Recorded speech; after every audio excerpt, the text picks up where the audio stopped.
आज कणकवली नगरपंचायतच्या रिंगणात असलेल्या पुन्हा माजी नगरसेविका माधवी मुरकर हे या ठिकाणी आलेलो आहोत. आपण त्यांच्याकडून जाणून घेऊया निवडणुकी संदर्भात मतदारांचा कसा काय त्यांना प्रतिसाद मिळत आहे. काय सांगाल तुम्ही? आम्ही भारतीय जनता पार्टीच्या प्रभाग क्रमांक 4 मधून निवडणूक लढवत आहे आणि माननीय नितेशजी राणे नारायण साहेब हे त्यांच्या कामाच्या ह्याच्यातनं आम्ही सगळे एकत्र आलेलो आहोत. आणि मी ह्याच्या आधी सुद्धा मी 2003 मध्ये नगरसेविका म्हणून मी निवडून आले होते आणि त्याचा मला बऱ्यापैकी अनुभव आहे.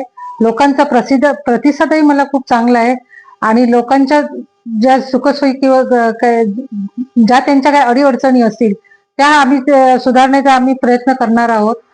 आणि मला पहिला ह्याचा अनुभव बऱ्यापैकी मला आहे आणि आताही मला लोकांकडून बऱ्यापैकी प्रतिसाद मिळत आहे आणि त्या ह्याच्यासाठीच आम्ही ही पुढची निवडणूक आम्ही आता ही लढवत आहोत.